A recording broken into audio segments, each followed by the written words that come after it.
Oi, gente, comunidade do canal Paz e Bem, comunidade da Pós-TV 247, comunidade do canal Filosofia em Movimento. Cá estamos novamente, né, dando continuidade a essa série sobre o olhar que está acabando já, né? Então, estou aqui eu, Fernanda Carlos Borges, e o Apolo França. Olá, olá. E aí, hoje a gente vai conversar sobre o olhar e os papéis sociais, né, e processos adaptativos, né? Então, eu vou continuar no mesmo processo, vou ler um trecho do livro e a gente comenta, né? Então, ele diz assim na página 109, né, o José Ângelo Gaiarsa. Lembrando que a gente está fazendo essa série porque o ano passado o Gaiarsa completaria 100 anos, né? E ele tem uma psicologia própria, um teórico de uma psicologia brasileira, né? E a gente resolveu, então, lembrar dele, né? Lembrar da teoria dele, das tantas coisas que ele contribuiu para essa área da psicologia. Então, ele diz assim, né, na página 109, Olhar e os Papéis Sociais. Ele diz, o circuito, dois pontos, olhos que veem o corpo do outro e respondem ao que ele está mostrando, são a base dinâmica dos papéis sociais. Alimentam-se um do outro, estimulam ou desencadeiam respostas sucessivas. Ele diz exatamente como as deixas das peças teatrais. Um olha o outro e vai vendo as deixas dos papéis sociais, né? Como sempre, porém, a deixa da fala pode ser substituída aqui pelo gesto, pela cara, pelo tom de voz. Eu não sei se o Garça explicita isso dessa forma como eu vou falar agora, mas assim, o corpo, né? O olhar, perceber a postura do outro corpo, a forma do outro corpo. O corpo que olha, o corpo que vê, reage antes da gente elaborar o pensamento. É isso que ele vai falar Estou aqui. sendo subjugado. Olha o que ele diz, é isso, O ó. cara é agressivo, não sei o que e tal. O corpo já se adapta e depois que a mente entende o que. Oh, peraí, aí depois que a mente chega junto. Depois que a representação, né, chega junto. Ele diz assim, esse circuito ver, reagir, acontece muito depressa, muito antes de você começar a pensar em palavras. Não esqueça, que é o que você disse. É o nosso animal sempre aqui e agora, reagindo com o momento dentro do tempo. Nossa, É. nossa. Gaiarsa. Aí, Gaiarsa, fala sério. aí ele diz uma outra coisa que é muito importante nas relações de poder, de dominação, de preponderância, né? Por que algumas pessoas, então, nesse jogo, preponderam, né? Viram um totem em torno do qual os outros começam a girar, né? Essa é a questão. Então, ele diz, atitudes bem marcadas geram atitudes complementares nos circunstantes. A pessoa que tem a atitude bem marcada, mais definida, ela vai ela vai acabar sendo preponderante sobre os outros, né? Aí ele dá um exemplo básico só para a gente entender, porque isso aqui tem muitas variações, né? Mas o exemplo que ele dá é: se uma pessoa tem uma atitude orgulhosa, e quando fala atitude é no corpo, tá? Chegou, marcou no corpo, né?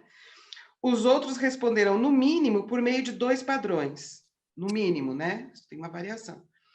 Uns se encolherão diante desta pessoa poderosa, outros entrarão no desafio pensando quem ela pensa que é. E bate de frente. Claro, um exemplo muito simples, então, de cara, não é só isso, e também não são só essas duas respostas, mas ele está tentando fazer com que a gente entenda veja essa dinâmica dos corpos quando eles se encontram. Os papéis complementares, e que são papéis sociais também. E lembrando Com que pessoas certeza. que têm uma marca muito definida no sentido de autoconfiança, estou sabendo, eu sou tal, também geram assim uma certa atração, porque elas oferecem no silêncio segurança. Se eu encosto nessa parede, aqui eu estou segura, né? É, é. Isso está implicado na função, na ação do líder carismático, né? O líder carismático, ele é simpático, mas ele também pá, marca ali, né, a presença. Exatamente, os espaços, assim, digamos assim, o elenco está aberto, né? Ainda não tem assim, o príncipe ainda não tem o rei, não tem a rainha, assim, não tem o Próspero, não tem o Caliban, e as pessoas estão ali se sentindo. Uma pessoa tem uma postura mais de líder, e talvez nem seja o líder, assim, aquela coisa o líder da busca pelo poder, e não do líder pela busca da doação, porque liderança é doar. Quando você é líder, você vai cuidar dos seus problemas e dos problemas de todos os outros, né? Que é a política, né? A política. Política seria a doação, mas as pessoas estão ali deslumbradas pelo poder. Então, o elenco não está pronto, as pessoas, aquele ali é mais ou menos que o líder, a pessoa é meio que empurrada para esse lugar de líder, ela vai chegando lá, ela já tem a postura de líder e tal, e muitas vezes uma pessoa que teria muito mais talento para ser o líder, mas que escuta mais, que está realmente medindo e ponderando tudo, ela não chega nesse lugar, porque ela está escutando, ela está medindo, e ela seria um líder muito melhor, e nem se Porque coloca nesse ela lugar, e não nem cresce esse automatismo, né? Ó, sou seguro, sou o muro, sim, encosta aqui comigo. está Tipo, processando um monte de informação, está lendo, está sentindo, e a pessoa que está assim, para fora, ela está enxergando muitas vezes, está enxergando muito menos. É porque ela está na performance, ela está emitindo, você está emitindo, você não está escutando, não está recebendo, né? boa. Muito bem. Então, aprender a ver essas coisas. Então, quando ele está falando isso, é para que ele está dizendo, olha, aprendam a ver esse tipo de coisa. Quando está nos ambientes, aprende a observar essas composições que os corpos vão fazendo, né? Ou que tipo de presença aquele corpo cria e que efeito, então, ele tem sobre os outros. E mesmo com você mesmo, na medida em que for possível, e desenvolvendo essa percepção, né? De como você... a história do seu modo de estar, né? É. Cultivar o olhar, né? Cultivar a percepção desse jogo de forças, né? Que ele está sugerindo que a gente faça. Aí depois ele continua assim: a essência da vida é crescer e adaptar-se. A adaptação é a grande questão que a gente já vem falando, inclusive na jornada internacional Descolonizar os Corpos, que está Uhul. acontecendo no canal Filosofia em Movimento. Começou domingo. Hoje a gente tem o Yoga Malandro com o Roberto Simões, que escreveu o livro Neurofisiologia da Meditação, primeiro livro dele já há muitos anos atrás, acho que tem uns 20 anos esse livro, e depois ele publicou o livro que chama Yoga Malandro, que é a tese dele, que ele pensou o yoga, as práticas, né, e a história e a teoria do yoga a partir da filosofia da diferença. Muito interessante, tá, gente? Então vamos ver lá no canal Filosofia em Movimento. Vamos Fê, continuar. Pausa. isso que você, Pausa isso que para você leu propaganda. agora é muito Nietzsche, né? Essa coisa que a vida busca a diversidade e uma outra coisa que você falou Crescer aí, e adaptar-se. Muito crescer Nietzsche. e adaptar-se. Isso é muito Nietzsche. Isso é muito Nietzsche, né? É o dizer sim para a vida, né? É o Ja sagen para a vida. Assim, é muito Nietzsche isso aí. E aparece no seu livro, A Filosofia do Jeito, né? A É. Filosofia do Jeito aparece muito Nietzsche, aparece lá dialogando com Gaiarsa, né? Isso, com esses processos desse corpo que se põe, que busca um caminho e tal, né? Bem Que lembrado. busca vingar-se, né? Busca vingar-se. Aí ele diz assim: os fenômenos mais fundamentais do ser vivo são o crescimento e a adaptação. Isso quer dizer que ou me faço cada vez mais outro, ou fico cada vez mais eu mesmo. Ou me transformo, ou enrijeço. Aquele que não cresce na mudança, cresce na rigidez. Ou faço uma revolução, ou uma repetição. Aí ele dá um exemplo, também sempre básico para se fazer entender. Se sou invejoso, tenho cada vez mais inveja. Se sou irritadiço, fico cada vez mais irritado. Isso quando cresce na repetição, no fazer e não na adaptação, na mudança. Mas aí um exemplo que ele dá é, imagina duas pessoas, uma que fala muito e outra que é quietona. Quanto mais aquela que fala muito, mais o outro fica quietão. Quanto mais aquela pessoa fica quietona, mais a outra pessoa fala muito. Uhum, Então, vai adaptando na repetição e vira um uhum. circuito de reprodução. Então, é preciso Sim, sair sim, disso para crescer em outra direção. com certeza. E Esse... Fê, nas relações onde assim, sempre tem essa coisa nas relações, que uma pessoa fala demais e outra fala menos. É normal, é normal. Mas quando a pessoa que fala mais, ela tem um momento assim, mesmo de silenciar e a pessoa que fala menos fala mais, é tão lindo. É tão lindo quando a pessoa que fala pouco fala. É tão potente, é tão foda quando a pessoa que fala pouco, de repente, desata esse nó e começa a descer o verbo. É Aprende muito a gostoso. falar, né? É Aprende muito a gostoso, é respirar muito legal. falando, né? Sim. E a mesma coisa a pessoa que não sabe ficar quieta e ouvir, né? Se colocar à disposição da fala do outro. Quando aprende a Uhum, fazer isso, também está desenvolvendo mais recursos adaptativos e mais uhum, recursos mesmo, né? De uhum. estar vivo, né? Lidando com a realidade, com o outro e tal. Eles assim, quando essa dança de atitudes não é percebida, o laço vai apertando e as pessoas vão virando caricaturas ao longo do tempo, de tanto se repetir, de tanto se especializar naquela coisinha ali, né? Ambos se adaptam e não notam a extensão das caricaturas que acabam criando. Nem se dão conta de quanto um estimula o outro a repetir a mesma dança. Por isso, entre outras coisas, em famílias, brigas se repetem dezenas e até centenas de vezes. Pessoas que É. convivem muito tempo juntas vivem a mesma briga muitas vezes. Parece Não muda a peça de teatro, né? Não que muda. mudou, ou não se percebe assim, peraí, eu sou o rei, você é a rainha, e eu sou o bobo da corte, vamos mexer um pouco aqui no elenco? Vamos mexer, vamos Vamos trocar mexer de no personagem, funções? vamos mudar Né? Rei, a fica mais dramaturgia. engraçado e bobo da corte pega umas responsabilidades aqui, tá certo? Para mudar isso, tem que mudar alguma coisa no corpo, na sensação Sim, de si, no modo de se colocar, né, fazer pequenos deslocamentos, um e outro. Isso muda a percepção, muda a posição sim. na relação. Isso acontece, né, quando a mulher vira arrimo de família, quando a mulher, digamos assim, ela tem que vira o único Provedor da família. provedor, o único adulto ali da relação, e ela tem que ir para a luta e pegar o diploma dela e voltar lá atrás, porque ela ficou um tempo em casa cuidando dos filhos e vai para a luta, aí assim, aí ela tem que ocupar outros lugares. E esse corpo tem que receber um update, né? Esse corpo tem que, né? E acontece na marra. E ela chega lá e ela faz. É. Dói, é Não, e aí ela complicado, encontra a cria pessoa e umas começa. crostas, É. Isso, né? isso tem a ver com as mudanças que vêm acontecendo nos papéis familiares com relação ao papel tradicional, né? E isso às Uhum. vezes gera muito conflito, porque as pessoas aí estão tentando entender que nova dramaturgia é essa, Que social, corpo né? é esse, né? Que corpo é esse? Que posição é essa? É, Que enredo é esse, né? é.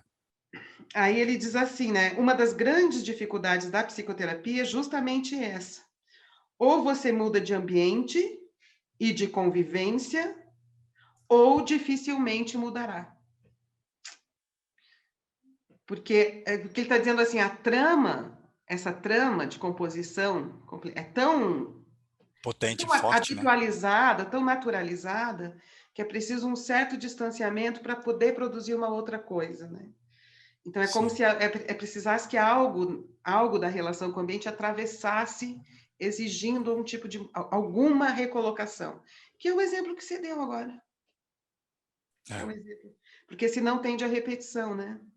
Ô Fê, mas você acha que é possível, digamos assim, a partir do que a gente faz, pensando na escola da tenda e pensando também o corpo tenda, você acha que é possível, digamos, eu estou numa estrutura muito rígida, uma estrutura onde as tensões são muito fortes e eu só tenho um papel, só posso ocupar uma forma.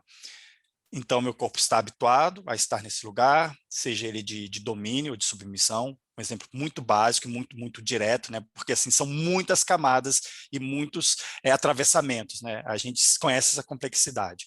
Mas assim, é, você acha que é possível a gente gerar experiências corporais e gerar um entendimento do próprio corpo, da própria função, de onde se está, para onde se quer ir, né?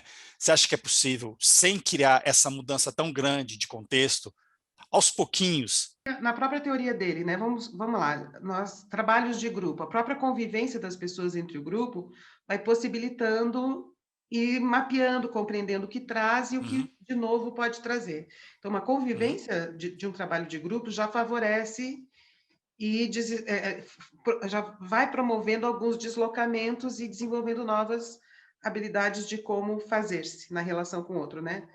E uhum, na relação individual, que é uma coisa que a própria psicanálise já trouxe, né? Que é a relação vincular, transferencial contra transferencial, né? Vamos imaginar sempre numa postura desafiadora, vamos supor, sempre desafiando. Aí chega na relação transferência, na relação terapêutica individual, ela vai, com o tempo, perceber o tanto que ela desafia o próprio analista. E o analista vai ter a função de mostrar isso. Olha como você chega assim. Isso também vai produzindo alguns deslocamentos, né? Mas entende? A relação mostra o que o outro costuma fazer. Na relação vincular entre analista e analisando, né? A contra-transferência do analista é quando o analista reforça aquilo. Uma pessoa vem pedindo para ser salva e eu estou super a fim de salvar, pronto, tem um que precisa ser salvo e tem outro que quer salvar. Então, o analista não pode querer salvar, ele tem que mostrar, está vendo como você solicita o tempo todo a salvação? Você faz isso com outras pessoas? Exemplo, né? Exemplo. Então, essa relação para o Gaiás é uma relação que atualiza, que possibilita o desenvolvimento de recursos novos, atitudes novas, disposições novas. Né? A fúria atual do turismo, o maior negócio do mundo, tem essa raiz. Só em outro mundo, diferente do habitual, e em outra companhia, né, posso me fazer outro, posso crescer. Então, a vontade das pessoas se deslocarem, saírem dos lugares habituais, tem a ver com essa necessidade de possibilidade de fazer-se outro, né? É verdade, né? É um dos prazeres do turismo, né? Você ir para outro lugar, você estar em outras relações né? Se perceber nordestino em São Paulo, se perceber paulista no Nordeste, brasileiro na Europa, europeu no Brasil, e as pessoas olham diferente, as pessoas ficam curiosas e vêm assim, querer entender quem você é, né? É gostoso. Esse é um exemplo que ele está dando, mas só mais um exemplo. É claro que o turismo também Mas um é exemplo caracterizado pela legal. repetição, né? Aquele turismo que você não convive com ninguém, não entende o ambiente, faz lá aquele circuitozinho com as mesmas pessoas, né? Mas quando você se disponibiliza mesmo a interagir com um ambiente diferente, isso pode favorecer produzir deslocamentos nas atitudes habituais. Né? Legal. Então é isso. Por hoje é Massa. isso.